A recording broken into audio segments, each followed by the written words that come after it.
کوئی چیز اپنے والدین کو دو تو اس طرح دو جس طرح کوئی غلام اپنے آقا کے سامنے پیش کرتا ہے۔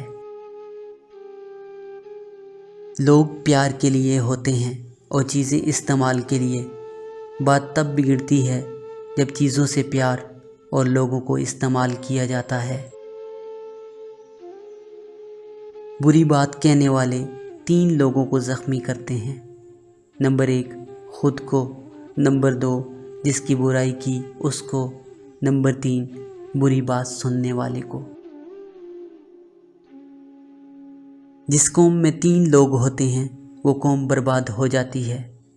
نمبر 1 ظالم حکمران، نمبر 2 جاہل درویش، نمبر 3 بے عمل عالم۔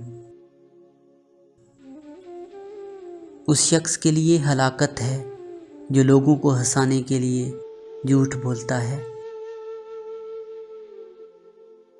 جب اللہ تعالیٰ کسی بندے کو برباد کرنا چاہتا ہے تو اس سے شرم و حیا نکل جاتی ہے اور اللہ کا غصہ اس پر مسلط ہو جاتا ہے۔ جو باتیں زیادہ کرتے ہیں ان کی خطائیں زیادہ ہو جاتی ہیں، جن کی خطائیں زیادہ ہو جاتی ہیں ان کی حیا کم ہو جاتی ہے، جن کی حیا کم ہو جاتی ہے ان کی پرہیزگاری کم ہو جاتی ہے، جن کی پرہیزگاری کم ہو جاتی ہے ان کا دل مردہ ہو جاتا ہے۔ پیٹ ہاتھ کی ہتھکڑی اور پیر کی بیڑی ہے، پیٹ کا غلام خدا کو کم پوجتا ہے۔ جس طرح شبنم کے قطرے مرجھائے ہوئے پھولوں کو تازگی دیتے ہیں، اسی طرح اچھے الفاظ مایوس دلوں کو روشنی عطا کرتے ہیں۔ ہمیشہ انہیں نظر انداز مت کرو جو تمہاری پرواہ کرتے ہیں، ورنہ ایک دن تمہیں احساس ہوگا کہ پتھر جمع کرتے کرتے تم نے ہیرا کھو دیا۔ خزاں کے گرتے پتوں کو حقیر مت سمجھنا، کیونکہ انہی پتوں کے گرنے سے بہار آتی ہے۔ جو دنیا سے محبت نہیں کرتے، نجات انہی کا حصہ ہے۔ جو دنیا کے اسیر ہوئے انہوں نے خود کو ہلاکت میں ڈالا۔ بازاروں میں زیادہ نہ جاؤ اور دکانوں میں نہ بیٹھو اور نہ راستوں میں ٹھہرو۔ گھر کے علاوہ اگر کسی جگہ بیٹھنا چاہو تو مسجد میں بیٹھو۔ کسی بزدل کو اپنا مشیر نہ بناؤ، کیونکہ وہ تمہارے دلوں اور حوصلوں کو پست کر دے گا۔ تنگ دلی، بزدلی اور لالچ انسان سے اس کا ایمان سلب کر لیتی ہے۔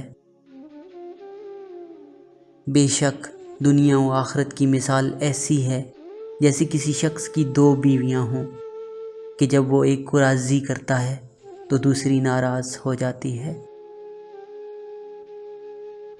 جب زبان بگڑ جاتی ہے تو دنیا میں لوگ واویلا مچاتے ہیں، لیکن جب دل بگڑ جاتا ہے تو فرشتے اس پر آنسو بہاتے ہیں۔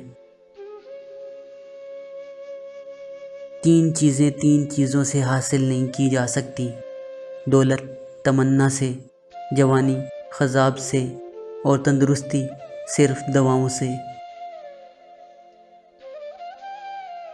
اگر کوئی تمہارا عیب ظاہر کرے تو دیکھو کہ وہ عیب تم میں پایا جاتا ہے تو اس سے باز آ جاؤ، اور عیب ظاہر کرنے والے سے کہو کہ تم نے مجھ پر کرم کیا کہ میرا عیب مجھے بتا دیا۔ یہ بڑی خوش قسمتی ہے کہ ہم اللہ تعالیٰ کو ایک مانتے ہیں، مگر یہ بڑی بد نصیبی ہے کہ ہم اس کی ایک بھی نہیں مانتے۔ کسی کو نصیحت نہ کرو، کیونکہ بے وقوف سنتا نہیں اور عقل مند کو اس کی ضرورت نہیں۔ کوشش کرو کہ تم دنیا میں رہو، دنیا تم میں نہ رہے، کیونکہ کشتی جب پانی میں رہتی ہے خوب تیرتی ہے، اور جب پانی کشتی میں آ جاتا ہے تو وہ ڈوب جاتی ہے۔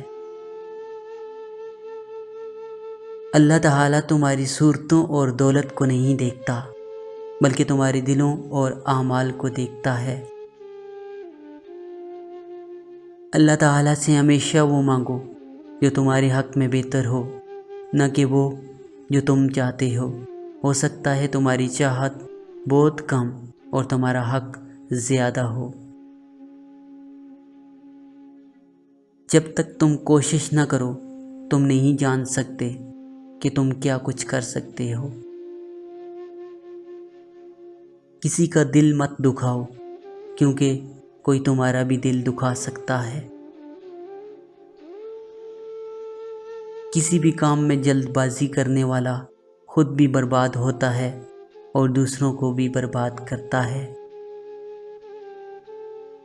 محبت کی عمارت میں شک کی دراڑ پڑ جائے تو وہ معذرت کے غارے سے بر تو جاتی ہے، مگر اس کا نشان باقی رہ جاتا ہے۔